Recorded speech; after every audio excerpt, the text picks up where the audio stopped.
네, 안녕하세요. 트레이더 백두산입니다. 지금 이 추천 도서 및 2021년 그 경제 전망에 대해서 다 찍어놨는데, 마이크 설정에 문제가 있어서 다 날라갔습니다. 참, 씁쓸합니다. 지금 편집을 하려고 하다가 지금 다시 찍게 생겨서,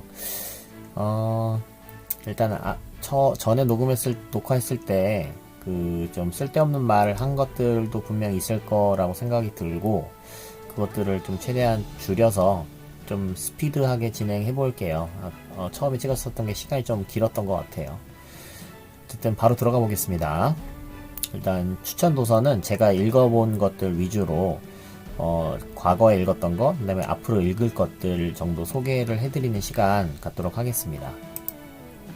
들어가기 앞서서 라틴어 하나 말씀드리면 호모 유니스 리브리라는 이제 토마스 아퀴나스가 처음 얘기했었던 건데, 이분은 이제 그 신학자이면서 그 스콜라 학파의 철학자이시기도 하죠. 근데 이분이 어떤 얘기를 하냐면, 이게 무슨 뜻이냐면 Man of One Book 이라는 뜻이에요. 그러니까 책을 한 권도 안 읽은 사람은 자기가 안다고도 생각 안 하기 때문에 별로 무섭지가 않은데, 오히려 책을 한 권 읽은 사람을 조심해야 된다는 뜻입니다. 그리고 여기 막 자꾸 살을 덧붙여서 어떤 분들은 책 한 권을 50번 읽은 사람은 진짜 위험한 사람이다. 뭐 이런 얘기도 있는데, 어떤 의미인지는 아시겠죠? 이게, 그러니까 한 가지 생각이, 한 가지 관점과 기준들이 절대적이라고 믿는 순간 위험해질 수 있다는 거예요.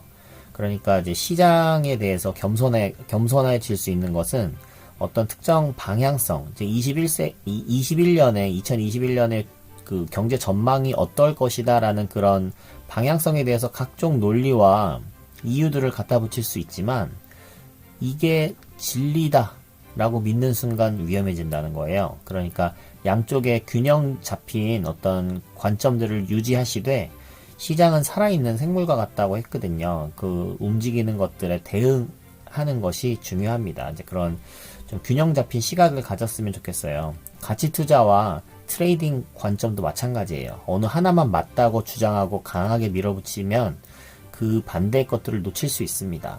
그래서 최대한 좋은 것들을 취하고 나쁜 것들을 버리는 이제 그런 현명한 투자자들 되시기를 바라겠습니다. 자, 이제 이런 순서대로 쭉 한번 가볼게요.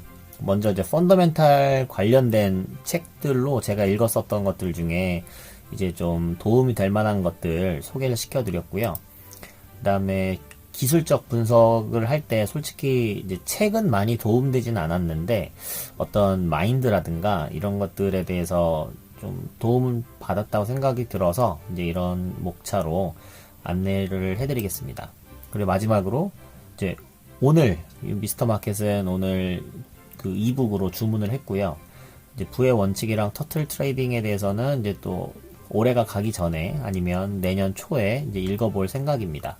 이제 이런 내용으로 쭉 정리를 해볼게요. 그러니까 쭉 말씀드리다가 2021년 경제 전망에 대한 어떤 인사이트를 받은 어떤 그 3프로 TV에 내용이 있어서 그 부분을 좀 발췌해서 소개시켜드리는 시간 잠깐 갖도록 하겠습니다.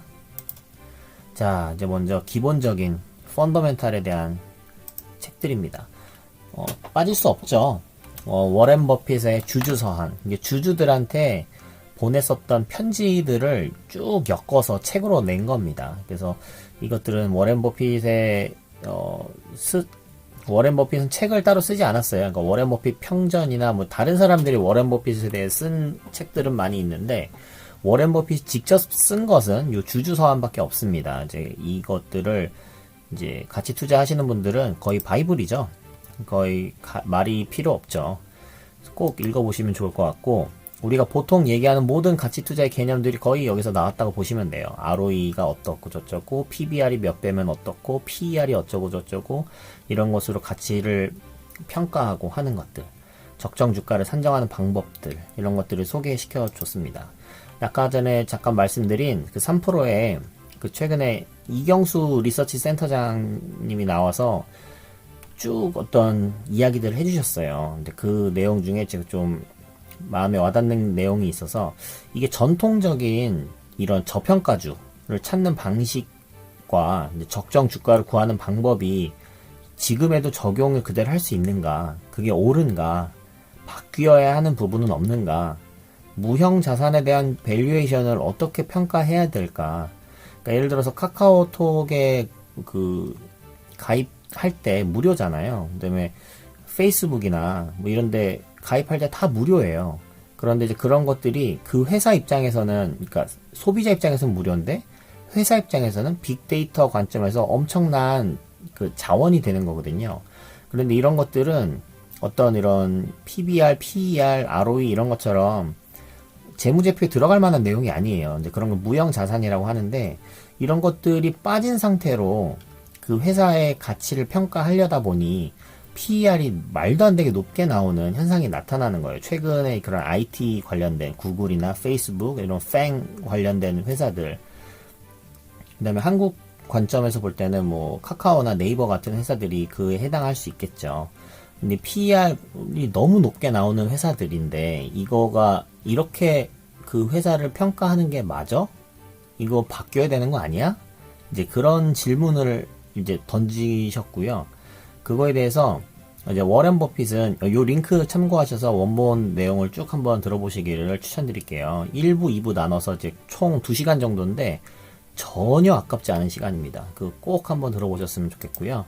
그래서 이분이 평가하는 워렌 버핏은 애플에는 이런 식으로 예전 방식으로 하면 너무 고평가되어 있는 주식이라서 살 수가 없었는데, 어떤 시대의 변화를 받아들여서 이런 좀 유연하게 의사결정을 해서 애플의 지금 포트폴리오가 그 워렌 버핏이 가지고 있는 그 버크셔 해서웨이의 가장 큰 비중이 애플이거든요. 이제 그런 것들이, 이분은 과거의 방식에 얽매여 있는 게 아니고 나름대로의 이런 방식을 새로운 방법으로 회사를 평가하는 방식을 바뀌었기 때문에 정말 끝까지 성공적인 가치 투자자로 남을 수 있었다라고 이제 평가를 하시더라고요. 이제 그런 부분을 참고하셨으면 좋겠고, 이 부분을 조금 더 이어서 봐볼게요. 이경수 리서치 센터장님이 하신 내용 중에 좀 발췌를 몇 개 해봤어요. 일단 지금 코로나19 이거랑 과거에 있었던 그런 경제 공황이라든가 금융위기랑 지금 코로나19의 요 쇼크가 뭐가 다르고 뭐가 같은지 이런 것들 한번 봐본 거예요. 근데 결정적인 차이가 뭐냐면, 그 금융위기나 경제 공황 같은 경우는 잘못한 주체가 분명히 있었어요. 분명히 있었고, 경제위기, 금융위기 같은 경우, 금융위기를 먼저 예를 들면 금융권에서 잘못한 거잖아요. 부실금융, 모기지론을 말도 안 되게 막 그 묶어서 그 A, B, C 등급 이 사람들을 한꺼번에 묶어서 이걸 또 등급을 높이고 뭐 이런 말도 안 되는 방법을 이용해서 부채를 어마어마하게 높였고, 그걸 감당할 수 없는 수준에 넘어갔기 때문에 금융위기가 오고 파산이 되고 뭐 난리가 났었던 건데, 그거를 막기 위해서 그럼 정부가 그 금융기관이 잘못한 걸 위해서 금융기관에 돈을 투입하는 게 맞냐? 이거가 도덕적으로 문제가 된다는 거죠. 그래서 그게 쉽게 결정할 수 있는 문제가 아니었어요. 그런데 코로나19는 누구의 책임도 아니라는 거죠. 그러니까 여야 할 거 없이 정책 지원을 할 때 도덕적 해이의 논란이 없습니다. 그러니까 이런 걸 빨리빨리 회복할 수 있는 그런 가능성이 있고, 자금이, 긴급 자금들이 투입될 수 있다는 거죠. 그래서 민간 부채 구조조정 없이 장기 불황 가능성이 낮다. 그래서 이 구조조정의 부작용이 우려가 되지만 생산 능력이 감축되는 게 아니고, 그 가동률이 감소되는 정도는, 이게 잠잠해진다면, 지금 뭐 예를 들어 백신이나 이제 치료제 같은 걸로 인해서 잠잠해지면 경기는 빠르게 회복할 수 있다 라는 의미가 된다. 물론 정부 부채가 급증하는 것 자체는 이제 당연히 위험한 겁니다만은, 지금 금융권의 부실금융 상태가 아니거든요. 엄청 단단하고 튼튼한 상태에서 정부 부채가 느는 거기 때문에 이 부채는 서서히 갚음으로써 이제 해결할 수 있다. 이제 그런 얘기를 했습니다. 그 다음에 유동성이 지금 엄청나게 공급되고 있거든요. 이게 최근에 유동성이 공급되고 있는 추이예요. 과거에 이렇게 유동성이 공급됐다 줄어들었다 공급됐다 줄어들었다 이걸 반복을 했는데 최근 코로나 때 어마어마한 유동성 장을 만들어냈습니다. 과거에 볼 수 없었던 과거 전체를 비교해봐도 유례 없는 정도로 엄청난 물량의 유동성을 풀어놨어요. 그런데 이게 유동성이 크다고 주가가 무조건 오르냐? 그럼 유동성이 감소되면 주가가 빠져야 되잖아요. 근데 그렇지 않았다는 거죠. 그러니까 유동성 공급은 지금의 주가 상승을 설명할 수 있는 그 충분 조건은 된다. 유동성의 공급이 많아지면 일단 그 금리가 싸지고 그냥 내 통장에 있는 돈들이 그냥 놀고 있는 게 아깝기 때문에 그거를 이런 주식이나 이런 위험 자산으로 이제 자꾸 투자하려는 하고 싶은 마음이 생기고 그다음에 금리가 싸졌기 때문에 그런 소극적인 투자가 아니고 대출을 받아서 투자할 수도 있게 되고 근데 그것들이 우량한 회사 같은 경우도 마찬가지가 되겠죠. 그래서 그렇기 때문에 유동성 공급 자체는 유동성이 풍부하면 주식시장에는 아주 좋은 거 맞습니다. 그렇지만 이게 필요 충분 조건이라면 유동성이 빠지면 그때 주가도 빠져야 되거든요. 근데 꼭 그렇지 않다는 거죠. 물론 이런 작은 골들이 있습니다. 이제 골파기가 있었는데 이것도 단기간으로 보면 엄청나게 큰 충격이었겠지만 큰 추세를 볼 때는 대세 지상이 없다는 거죠. 근데 이번에 코로나 쇼크로 이렇게 빠졌을 때는 정말 유례 없는 정도의 이 가파르게 떨어졌던 건데 앞에 말씀드렸듯이 이건 누구의 잘못도 아니기 때문에 정책적으로 돈을 엄청나게 뿌려대면서 금융권에서 이걸 회복할 수 있게 잡아준 거죠. 그러니까 이제 유동성 공급 때문에 지금 이렇게 장이 오르고 있다라고 얘기하는 거는 충분 조건은 될 수 있지만 필요 충분 조건은 아니다. 그 다음에 장기 침체 진입 여부는 이제 부채 사이클에 달려 있는데 이게 부채는 항상 존재했었다. 근데 이런 실질 성장률이 급격하게 확 떨어질 때 금융위기 때죠. 이때가 그때 이게 폭탄처럼 이제 수면에 드러나는 거지 원래 있었던 거다. 이제 그런 얘기를 하는 거예요. 근데 이번에도 마찬가지로 실질 성장률이 어마어마하게 확 떨어졌어요. 그래서 이게 지금 드러나고 있는 상태고 외부 충격이 발생되고 있는 중이죠. 그래서 부채 문제가 없다는 얘기는 아닙니다. 지금 위기에 있어요. 위기에 있고 경기의 장기 침체 국면에 진입할지 안 할지 이 부분이 이제 포인트입니다. 그러니까 이게 코로나19가 남긴 상흔 때문에 이게 상처를 받아서 이게 장기적으로 계속 된다면 정말 위험할 수 있겠죠. 이게 왜냐면 코로나는 끝나고 극복했다고 하더라도 그러니까 정복했다 하더라도 빚이 너무 많아졌기 때문에 소비 심리가 줄어들고 이제 뭐 이런 그다음에 고용이 제대로 창출이 안 돼서 실업률이 높고 이런 상태가 지속된다면 나중에 회복됐을 때도 그들이 장기 실업자들이 좋은 직장에 좋은 경험을 할 수 있는 곳으로 취업될 수 있는 가능성은 점점 줄어들 것이고 그렇게 되면 그분들은 그 정말 뛰어난 능력을 갖고 있는 사람일지라도 아니면 그런 포텐셜이 있었던 사람일지라도 그렇게 기회가 주어지지 않았다는 거죠. 그럼 이분들은 끝까지 되게 오랜 시간 동안 이제 그런 경력과 이런 것들이 단절되면서 이게 장기적으로 갈 수도 있는 장기 침체로 갈 수도 있는 이 코로나의 상흔이 남아있을 수 있다라는 게 참 걱정되는 포인트입니다. 우려되는 포인트예요. 그래서 그 실업률을 꼭 같이 보셔야 되고요.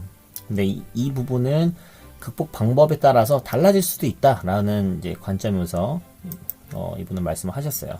이경수 리서치 센터장님이 얘기하실 때 한 가지 그냥 제가 이것도 한번 소개시켜 드려야겠다 마음먹어서 썼던 게 기업의 가치, 그 밸류에이션을 어떻게 해야지 되는지 요 공식이 잠깐 나왔어요. 제가 영상으로 만들어 드렸던 것 중에 적정주가 구하는 공식 요거가 이제 좀 영상을 만들었었는데 그 되게 좀 허접한 영상이고 정말 기본적인 거 정말 좀 가치 투자자분들이 보시면 우스울 정도의 내용이지만 이 정도로만 생각해도 충분히 걸를 수 있는 안 좋은 회사들은 걸를 수 있기 때문에 제가 그 방법을 소개시켜 드린 거거든요. 근데 이 공식은 지금 증권가에서 사실 제일 많이 사용하고 있는 그 기업 가치를 매기는 방법 중에 하나예요. 이 COE 요거 계산하기가 조금 어려워요. 주주 요구 수익률이라고 하는데 이거를 코스트 오브 에쿼티에서 이거를 어떤 종목을 샀을 때 내가 기대할 수 있는 기대 수익률이 있고 그거에서 이제 베타 계수를 이제 곱해서 특정 이 COE를 구하는 공식들이 좀 복잡하게 있습니다. 그다음에 그거를 구하고 그거를 ROE로 자기 자본 이익률로 이제 이걸 분자로 올려버리면 이거가 적정 주가를 나타내는 그 가치, 기업 가치를 매길 수 있는 방법이 된다. 그다음에 거기 분모 분자에 똑같이 미래 성장률을 빼주면 요거는 이제 현재의 가치고 그거의 미래 성장률을 뺀 값을 계산해주면 그거가 이제 주가에서 말하는 주가는 이제 미래 가치를 보고 평가하는 거잖아요. 이제 그거를 나타낼 수 있다라는 건데 이 공식은 한번 꼭 알아보시기 바라겠고 요 COE를 구하는 공식은 이 방법은 나중에 이제 사경인 회계사의 S림에서도 이제 이용하는 방법이거든요. 이것들은 그냥 안타깝게도 HTS로는 안 되고 엑셀이나 이런 걸 통해서 해야지 돼요. 이것들도 나중에 엑셀 관련된 쪽도 제가 영상을 만들어 볼 수 있도록 하겠습니다. 지금 오늘은 여기까지만 들어가고 더 깊게 들어가진 않을게요. 이 방법이 진짜 요즘 그 증권가에서 많이들 사용하시는 기업의 적정 주가 구하는 방법입니다. 그래서 쉽게 생각하면 이거예요. 예를 들어 10% 정도의 그 기대 수익률이 있었는데 ROE가 10%가 나왔다. 그러면 그 기대만큼의 이제 성과가 나온 거니까 그러면 1인 거죠. 더 좋은 것도 아니고 더 나쁜 것도 아닌 거예요. 근데 기대보다 적게 나오면은 이제 주가는 빠진다고 보시면 되고 기대보다 좋게 나오면 그러니까 ROE가 COE보다 무조건 높아야지 된다라고 생각하시면 됩니다. 그렇게 생각하시면 좀 쉽게 이해하실 수 있을 거라고 생각하고요. 좀 더 깊은 내용은 나중에 얘기하도록 하겠습니다. 자, 그러면 이제 이게 좀 포인트 중에 하나예요. 지금이 주가가 계속 오르잖아요. 사상 최고치를 하고 있잖아요. 이게 왜 그러냐? 왜냐면 체감 경기는 너무 안 좋고 코로나 확진자 수는 계속 늘고 있는데 주식 시장이 왜 오르는 거야 도대체? 이게 이해가 안 간다는 거죠. 그러니까 21년을 예상할 때도 지금이 꼭지다. 다시 큰 하락이 나올 거다. 더블 딥이 나올 거다. 바닥을 한 번 더 치는 일이 나타날 거다. 이렇게 예상하는 사람들도 있을 것이고 지금 과열됐을 때 인간의 광기는 아무도 예측할 수가 없다. 이거는 fear of missing out, FOMO 현상 때문에 지금 안 사면 다른 사람들 다 성공했다는데 나만 뒤처질 것 같아서 막 사게 되는 투기적으로 매수를 하는 투매 현상이 나타나서 이게 더 올라갈 거다. 뭐 이렇게 보는 사람들이 있을 것이고 여러 가지 관점이 많이 있어요. 그런데 그게 극명하게 갈리고 있습니다. 지금 더 오를 것이다 아니면 더 이제 빠질 것이다 양쪽이 다 극명하게 갈려요. 그런데 그것들에 대해서 이분은 이게 유동성 때문에만 그런 것도 아니고 이게 더 올라야 될 이유가 있는 거 아니냐, 관점을 한번 바꿔봐야 되는 거 아니냐, 이제 그런 관점에서 얘기를 하신 건데 내가 체험하는 경기는 안 좋은데, 그러니까 막 식당도 문을 막 제대로 수익을 못 내고 있고 막 이런 상태인데 주가는 왜 올라? 이거가 체감 경기, 내가 느끼는 경기랑 기업이 생각하는 그 경기랑은 좀 다를 수 있다는 거죠. 그러니까 좀 쉬운 예를 들면 올해는 그 해외 출장을 많이 못 갔을 거예요. 어떤 기업이든지. 그런데 출장 비용으로 나가는 돈도 상당하거든요. 근데 그거를 물론 효율은 떨어졌겠지만 그 온라인 비디오 컨퍼런스 같은 것으로 각종 회사들에서 솔루션을 또 내고 있고 회사 자체 솔루션도 있을 수 있겠죠. 근데 그런 화상회의를 통해서 그 출장 비용을 엄청나게 줄이고 아꼈다는 거죠. 그러니까 내가 팔리는 매출이 조금 떨어지더라도 그거에 세이브된 비용이 너무 크니까 생각보다 기업 이익이 좋은 거예요. 그럴 수 있겠죠. 어떤 업종 같은 경우는 예를 들어 뭐 호텔이나 여행이나 항공이나 이런 거는 정말 직격탄을 맞은 업종이고 그건 어쩔 수 없어요. 근데 그렇지 않고 예를 들어 카카오, 네이버 이런 데는 오히려 더 수혜를 받잖아요. 그리고 수혜를 받고 뭐 그렇지 않은 큰 대기업들 중에 뭐 삼성전자라든가 뭐 현대차라든가 뭐 LG전자라든가 뭐 이런 데서 회사들도 글로벌 기업들이 출장을 많이 갔어야 되는데 많이 안 가고도 어떻게든 일이 굴러가고 있다는 거죠. 그러면 이게 이익이 생각보다 좋을 수 있다는 거예요. 매출이 떨어지더라도. 매출도 더 좋아졌다면 그거는 정말 최고겠죠. 예를 들어서 이제 코로나 때문에 움직이질 못하니까 가전 바꾸고 뭐 차 바꾸고 뭐 이런 사람들의 수요가 늘어나서 오히려 더 이제 매출이 올라가는 뭐 이런 현상도 나타났었잖아요. 기업 이익 증가율이 그러니까 그 경제 성장률보다 높을 때 그때 주가 오른다는 거죠. 이게 증가율이에요. 실질적인 어떤 절대값이 아니고 증가율이 경제 성장률보다 높으면 주가는 올라간다. 근데 그렇지 않으면 주가는 빠진다. 근데 지금 상태는 이제 이것이 좀 올라가고 있는 상태이기 때문에 현재 주가를 설명해 줄 수 있는 거다. 지금 이게 비이성적인 상태가 아니다. 라고 얘기를 해주시더라고요.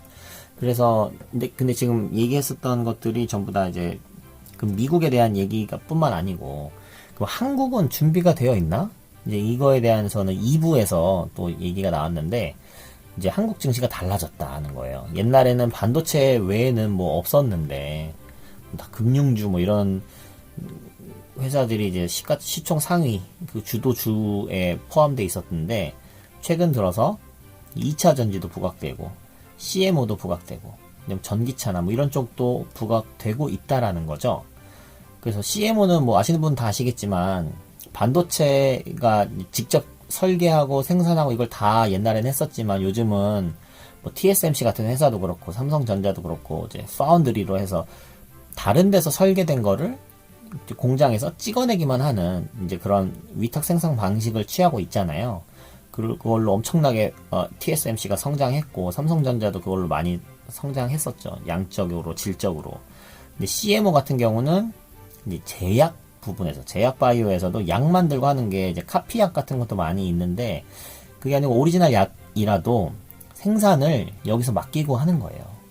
그러니까 반도체와 정말 비슷할 수 있는 대변되는 것 중에 하나가 CMO인데 전 세계적으로 이렇게 큰 규모로 하는 CMO 있는 회사들이 많지 않아요. 근데 우리나라는 그 삼성 바이오로직스, 셀트리온, 뭐 바이넥스 뭐 이런 회사들이 어마어마하게 다 투자를 하면서 이제 CMO 쪽에서도 이제 많은 포텐셜이 터지고 있는 중이죠. 그래서 조금 더 구체적으로 보면 90년도에는 보시면 이게 다 주도했었던 시총 상위 15위권 회사들입니다. 한전, 포철, 은행, 삼성전자, 은행, 대우, 현대차, 뭐 LG전자, 증권, 투자증권 이런 게 90년도에 우리의 주도주였다. 그런데 이게 점점 가면서 은행들이 점점 아래로 가기 시작합니다. 그 다음에 이런 삼성전자, 현대차 이런 회사들이 위로 이제 올라오기 시작하죠. 그리고 시간이 이때 이제 IT 버블, 통신 버블이 터지면서 뭐 새로운 이제 회사들이 이쪽으로 치고 들어오기 시작하는 거예요. 그래서 SK텔레콤 이런 통신사가 이제 시총 2위로 들어오기 시작하고 그 다음에 시크리컬 전성시대 이때는 반도체 슈퍼 사이클이 일어나면서 반도체 회사들이 막 이제 들어오기 시작하는 겁니다. 그래서 이제 SK 하이닉스나 이런 회사들이 점점 이제 점점 시총 상위주로 주도주로 올라오기 시작하고 화장품도 중국의 성장과 더불어서 함께 아모레퍼시픽이라든가 뭐 이런 회사들이 들어오고 LG생활건강 이런 회사들이 올라오고 있는 거죠. 근데 2020년 지금을 봤을 때 여기 주도주 회사들을 보시면 LG화학, 배터리, 삼성바이오로직스, 셀트리온, 이제 CMO, 바이오, 제약바이오, 네이버, 카카오 이런 IT, 삼성 SDI 이런 것도 이제 배터리로, 그다음에 현대차, 기아차 이런 것도 있고 금융주는 이제 KB금융 하나밖에 없는 거예요. 그러니까 이 업종들이 지금 우리 주도하고 있는 주도 업종이라는 거죠. 근데 요것들 포트폴리오들이 전 세계적으로 봤을 때 나쁘지 않다는 거예요. 이게 어떤 거 같냐? 흡사 나스닥화가 진행되고 있는 거 아니냐는 거죠. 국내 주식시장이. 그런데 이것도 재미난 건데 주요국의 연간 EPS 증가율입니다. 절대값이 아니고 증가율인데 이게 우연인지 다행인지 뭐 잘 모르겠지만 2019년에 한국이 너무 안 좋았어요. 한국이 너무 안 좋았어요. 그래서 2020년에 코로나 터졌는데도 2019년에 비교했을 때 성장률이 좋은 거예요. 그리고 실제로 우리나라는 다른 나라에 비해서 이제 피해가 적었잖아요. 이제 K 방역 뭐 하면서 K 방역이 잘한 것도 있을 것이고 실질적으로 많은 국민들이 이제 정말 마스크 쓰고 거리두기 하고 이런 거에 정부의 방침에 잘 따라주는 것도 되게 클 텐데 결론적으로 우리나라는 괜찮았다. 2020년에 괜찮은 나라가 우리나라랑 대만밖에 없어요. 플러스인 나라가. 그런데 2021년 전망을 봤을 때 우리나라는 2021년도 좋다. 대만은 뭐 그냥 비슷한 수준이다. 이 프랑스나 독일 이런 데가 더 좋은 거 아니냐 이렇게 생각하실 수도 있지만 아까 말씀드렸듯이 이건 증가율입니다. 프랑스랑 독일이 심하게 밑으로 심하게 내려갔잖아요 올해. 그렇기 때문에 내년에 이제 이게 급격한 성장을 기대할 수 있는 거지. 이렇게 과거에 마치 요거랑 같죠. 많이 빠졌기 때문에 그 다음에 이제 크게 성장하는 걸 기대할 수 있는 겁니다. 증가율이기 때문에 그래요. 우리나라는 올해도 좋았고 내년에도 좋다. 이것이 의미하는 게 뭘까? 지금이 과연 과열일까? 이제 이런 질문을 하시는 거죠. 그 다음에 뭐 같은 내용들이 반복되고 있는 건데 지금 이게 올해거든요. 그래서 올해 순이익, 코스피 전체 순이익 실제치가 이 정도인데 내년 좋아질 거다. 내후년엔 더 좋아질 거다. 근데 지금 주가가 그러면 여기서 내년 거가 미리 선반영된 거라고 하면 내년에는 내후년께 선반영돼야 되잖아요. 그러면 지금보다 더 올라가도 이상하지 않다는 거죠. 근데 물론 무조건 올라간다는 뜻은 아닙니다. 당연히 지금 단기적으로 과열되어 있는 상태이기 때문에 언제든지 조정이 나올 수 있겠죠. 그렇지만 그 조정이 깊지 않을 거다. 다시 결국은 올라갈 거다라는 전망을 하고 계십니다. 근데 되게 설득되더라고요. 이게 내용이 정말 깊이가 있고 이런 데이터를 중심으로 분석을 하신 거라서 정말 가능성이 있겠구나, 희망차구나, 21년도 좋을 수 있겠구나 이런 생각이 많이 들었습니다. 그 다음에 아까 전에 말씀드렸던 거랑 같은 내용을 조금 다르게 표현한 건데 이제 반도체, 은행, 조선, 철강, 건설 이런 게 주도하던 게 과거에는 이랬는데 이게 점점 흐름이 바뀌어 왔다는 거죠. 그래서 지금은 건강관리, IT 소프트웨어 뭐 이런 것들이 같이 치고 들어왔다. 자동차, 화학도 지금 자동차 같은 경우는 또 새로운 국면에 접어들었잖아요. 옛날에 자동차가 아니고 지금은 이제 전기차, 자율주행 이런 쪽으로 부각되면서 이제 갑자기 막 산업군이 변화하기 시작하는 섹터에 들어가기 시작했습니다. 그러니 이게 뭐 새로운 그 동력으로 변화하고 있는 상태 아니냐. 그러면 더 가도 이게 과열이고 비이성적이고 이런 게 아니고 이것도 적당하고 리즈너블하고 매우 합리적인 선택일 수 있다라는 거죠. 네, 이제 뭐 이런 내용을 쭉 설명해 주셨고 21년도 밝다라고 일단은 저분은 생각하고 계십니다. 저도 많은 부분 동의하고 정말 그렇게 됐으면 좋겠습니다. 다음은 이제 다시 책으로 넘어가서 이제 프린시플이라는 책인데 그 레이 달리오가 이제 올 웨더 포트폴리오를 만든 사람이에요. 그래서 올 웨더가 뭐냐면 언제라도 4계절 내내 수익을 보는 모델을 만든 거예요. 그래서 주식으로는 30%, 중기구채 15%, 장기구채 40%, 원자재, 금 각각 7.5%씩 이렇게 해서 100%를 포트폴리오를 만들어 놓으면 이거는 4계절 내내 수익이 일정하게 보장이 된다라는 거고 올웨더에 이제 추종하시는 분들 한국 가치 투자자들 분들 중에도 꽤 많은 것으로 알고 있습니다. 근데 그분이 이 프린시플이라는 이 책에서 이 올웨더에 대해서 되게 깊게 다루고 있지는 않아요. 그런데 이제 여기서는 오히려 그 레이 달리오가 어떤 인생을 살았는지, 어떤 뭐 선물에서 어떤 식의 성공을 했고 어떤 식의 실패를 했었고, 이제 이런 것들을 통해서 내가 도출해낸 인생의 원칙이 뭐다, 일의 원칙이 뭐다, 이런 것들을 설명하고 있는 책입니다. 그래서 책은 두껍지만 생각보다 뭐 되게 어렵게 읽혀지는 그런 책은 아니에요. 그래서 레이 달리오 좋아하시는 분들은 이제 꼭 한번 읽어보시면 좋을 것 같고요. 제가 2년 전에 읽었던 책인데, 그러니까 2018년에 2019 세계 미래 보고서를 읽은 거죠. 여기서는 이제 UN 미래 포럼이라는, 여기서 각종 나라별로 그런 데이터들을 많이 뽑아서 통계를 내고, 그걸 통해서 이제 미래에 어떨 건지 보고서를 낸 그거를 가지고 책을 만든 겁니다. 아마 모르겠지만 2021년 세계 미래 보고서라는 책도 있지 않을까 싶어요. 1년에 한 번씩 책을 낼 것 같은데, 제가 올해는 요거는 사지 않았습니다. 요건 사지 않았고, 서두에 말씀드렸지만 그 3프로에서 나온, 그 페이지 2에서 나온 그 책을 지금 주문해서 2021년 전망에 대해서는 이제 그 책을 좀 참고해 보려고 하고 있습니다. 뒤에서 다시 말씀드릴게요. 여기서 나왔던 내용은 뭐 블록체인, 일자리, 로봇, 인공지능, 주거와 교통혁명, 이런 거 이제 자율주행이고, 이거는 뭐 3D 프린터 칩 같은 거죠. 에너지, 환경, 바이오 혁명, 이 CMO 같은 내용들, 이런 내용들이 2년 전에 이미 이 책을 통해서 저는 이제 어느 정도 마음의 준비를 하고 있었고, 실제로 수익으로 연결시킨 이제 이런 종목들도 많이 있습니다. 그러니까 이런 미래를 예측하는 책들은 틀릴 수 있지만 그래도 한 번씩 읽어보면 여러분 생각하는 힘을 기르는데 도움이 많이 됩니다. 관련해서 같은 맥락이고요. 최진기 선생님의 인문학 대중화에 앞장섰었던 최진기 선생님의 이 4차 산업혁명이라는 책인데, 이것도 뭐 비슷한 내용 많이 들어가 있고, 뭐 인공지능에 대한 거, 4차 산업혁명이라는 게 뭐냐, 산업혁명 오타가 있었네요. 죄송합니다. 이런 내용들을 쭉 한번 봤고, 뭐 스마트 팩토리나 이런 것들에 대해서 또 포인트를 잡아 주셨습니다. 내용도 재밌고 잘 쓰셔서 이것도 한번 읽어보시면 좋을 것 같아요.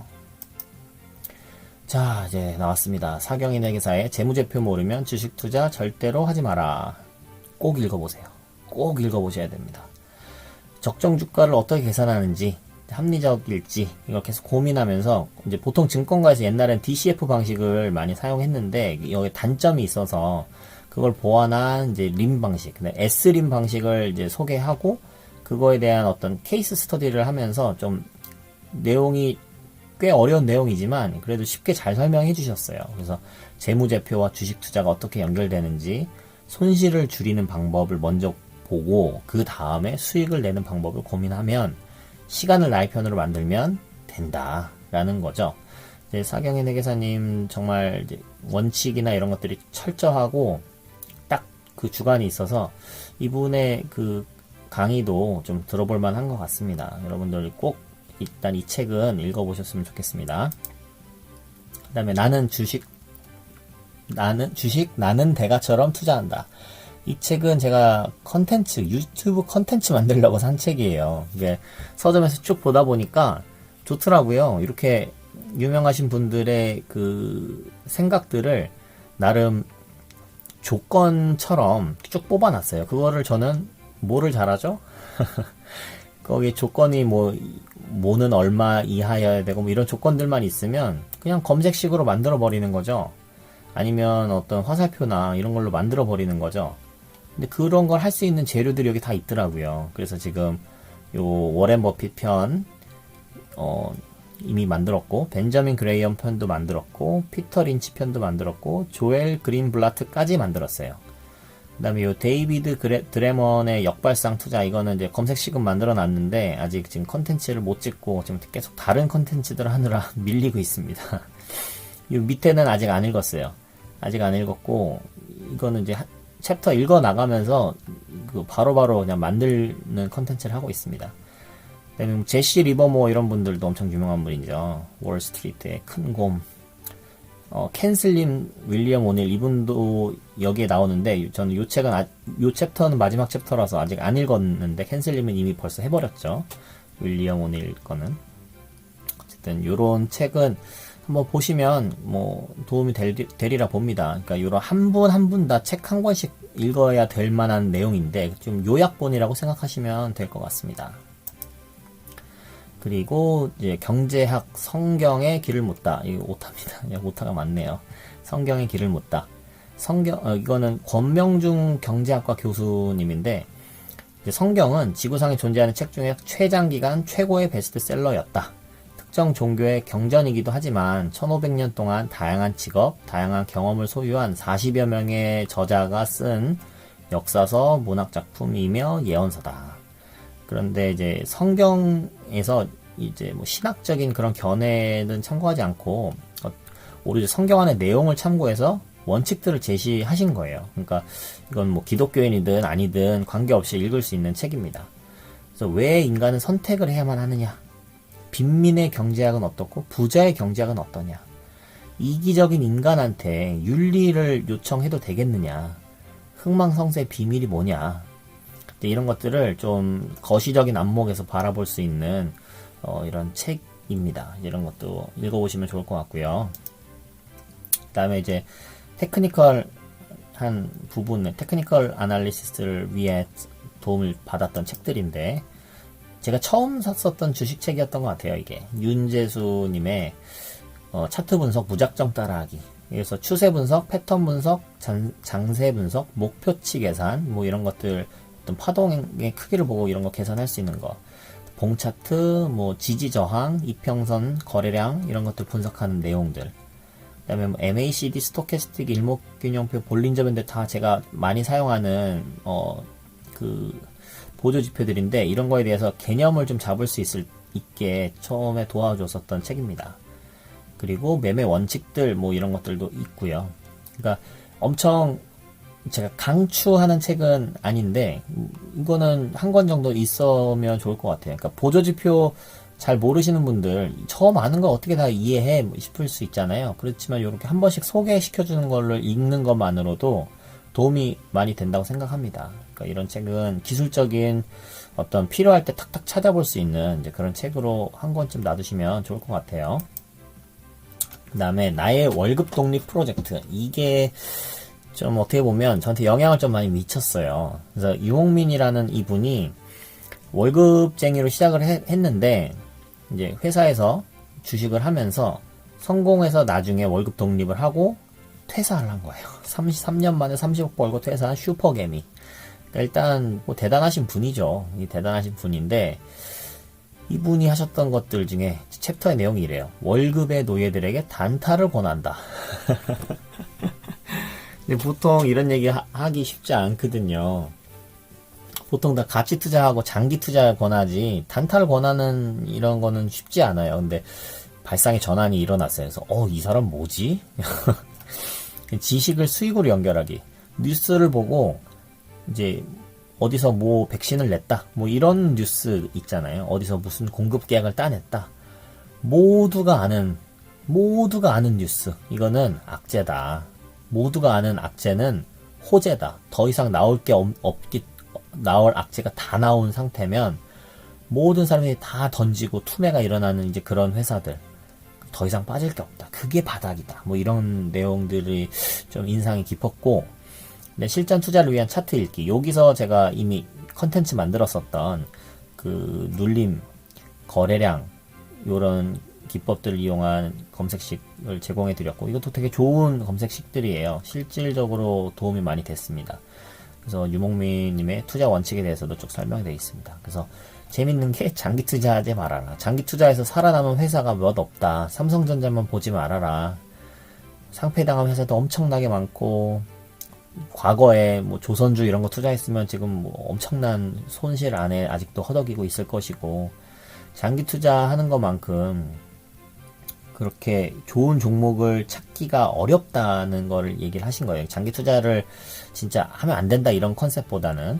그래서 5거래일 승부 날 만한 단기 스윙 종목이나 이제 단타를 해야지 된다. 뭐 이런 내용이었는데, 하여튼 저는 되게 영향을 많이 받았어요, 이분에.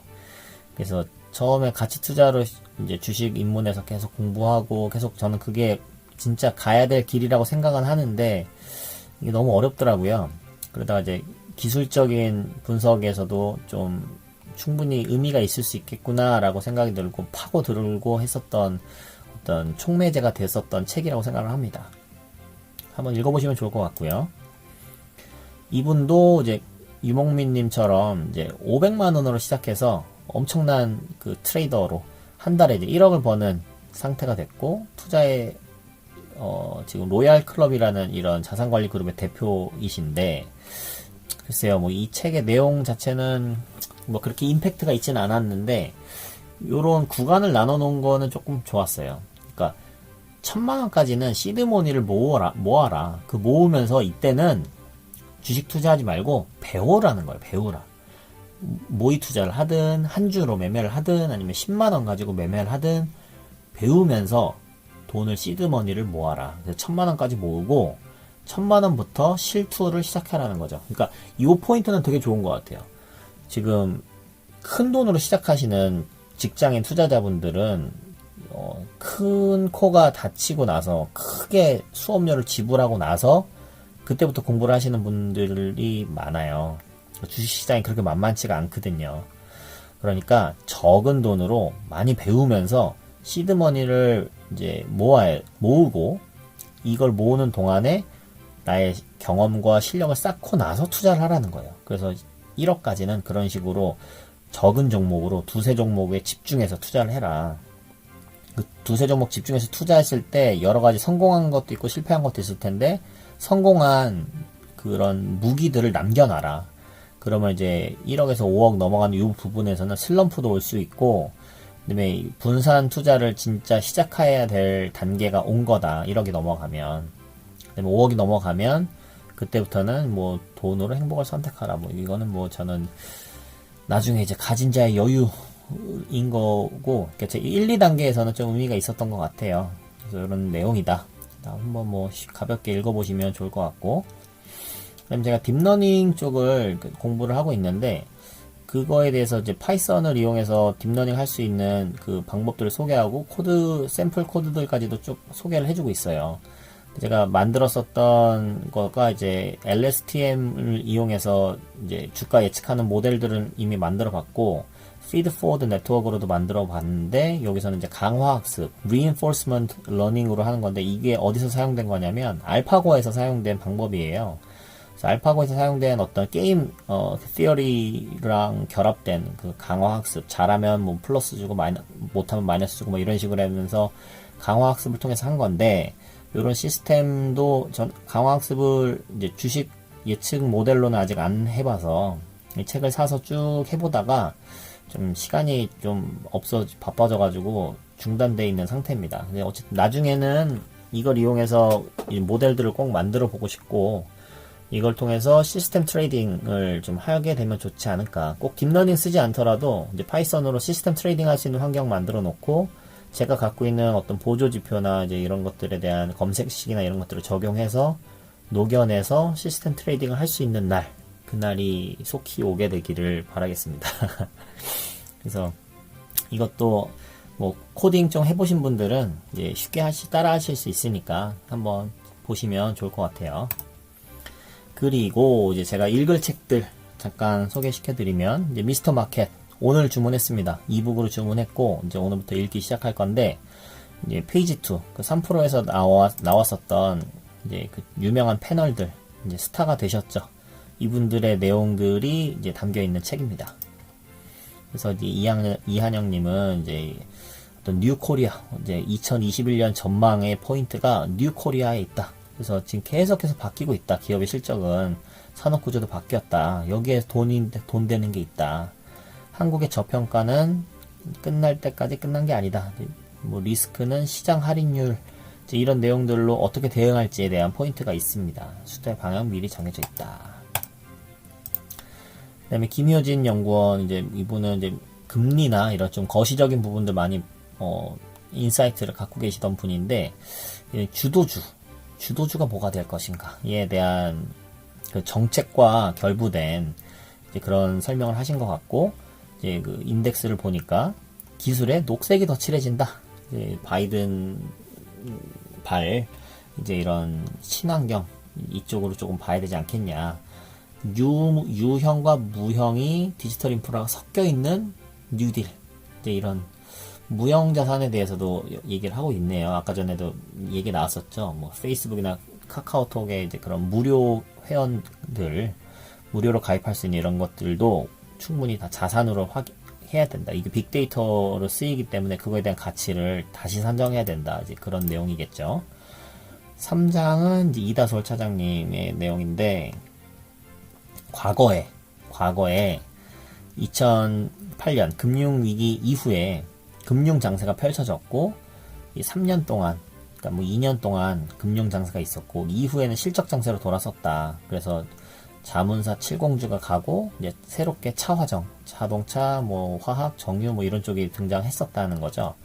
근데 이때처럼 2021년이 지금 금융 장세에서 실적 장세로 넘어가는 시즌이 아닐까라고 생각하면서 이제 예측해 보신 거죠. 그 자동차, 화학, 반도체. 자동차가 옛날에 요 자동차랑은 다르다.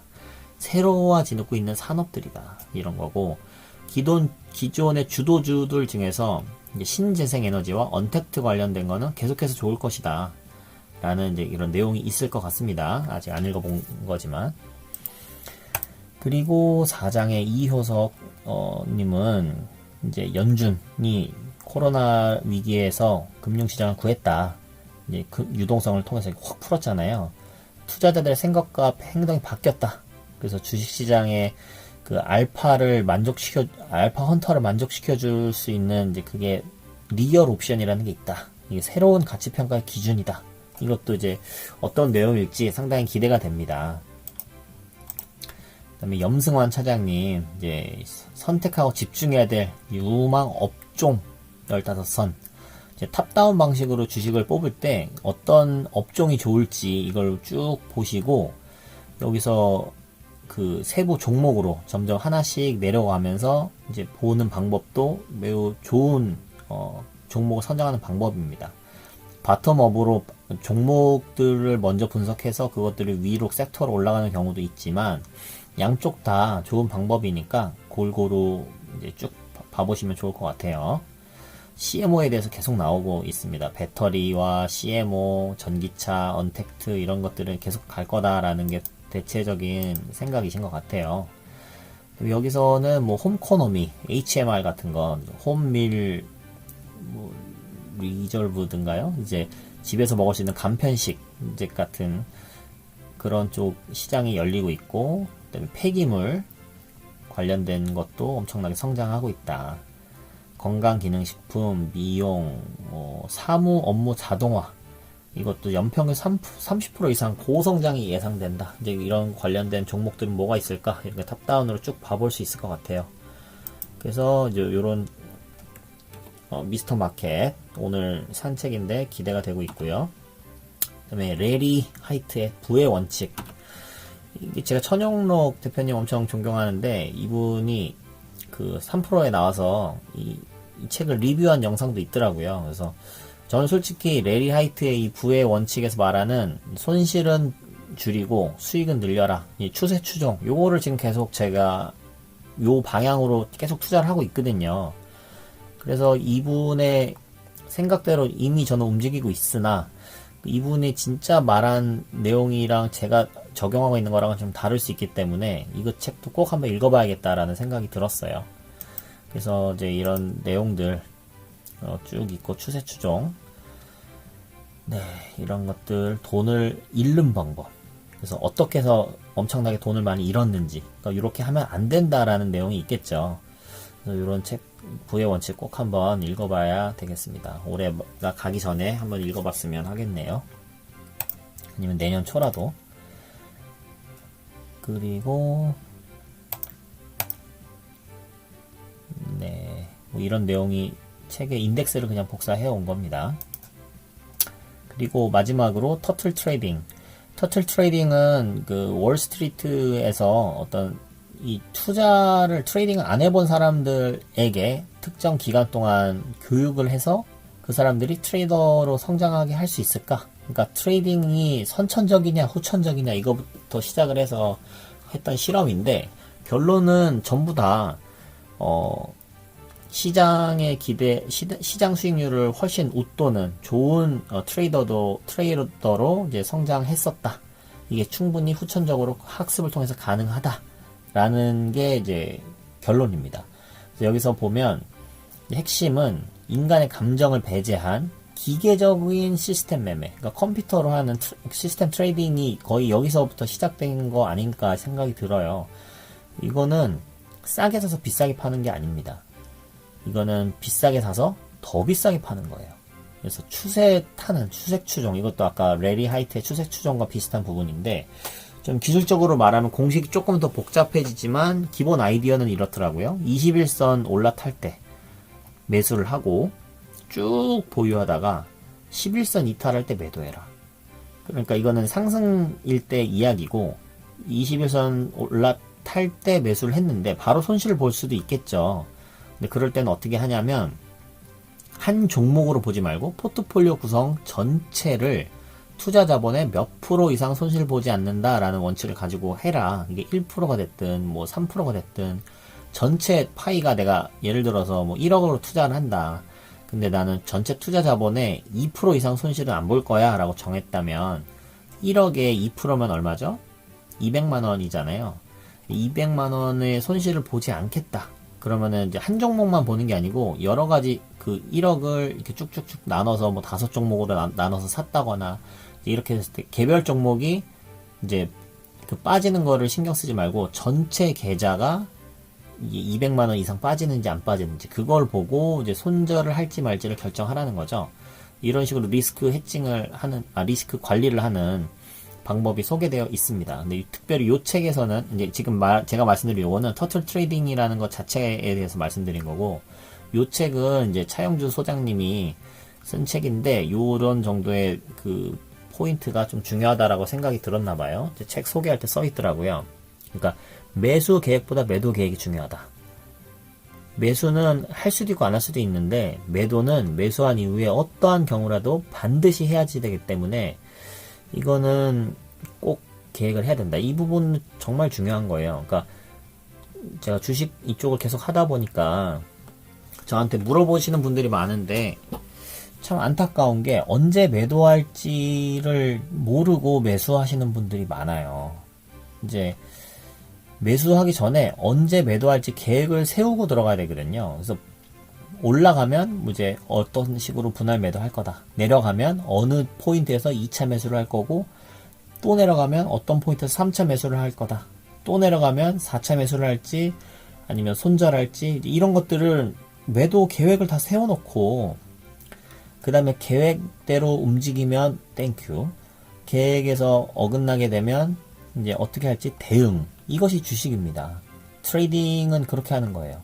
같이 투자라면 이제 물론 빠지면 감사합니다 하면서 계속 사면서 시간을 나의 편으로 만들고, 그 회사 주식을 팔 생각하지 말고 계속해서 모아서 이제 이런 방식이 이제 존리 대표님이 얘기하시는 가치 투자잖아요.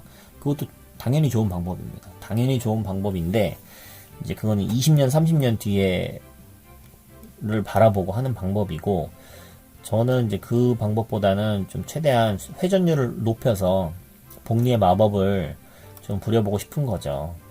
예, 이게 더 미련한 짓일지 모르겠습니다만 계속 일단 그런 방향으로 연구 중이고 공부 중에 있습니다.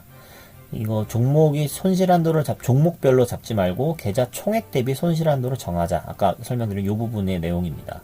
이런 내용들이 담겨 있을 것 같아서, 여기서도 뭐 터틀 트레이딩에 대해서 다루고 있는 책이 많은데 요즘 제가 3% 쪽에서 많이 좀 꽂혀 있어서 이제 페이지 2 책을 선택할 예정입니다. 그래서 이 책 아마 내년 초나 읽게 되지 않을까 싶습니다.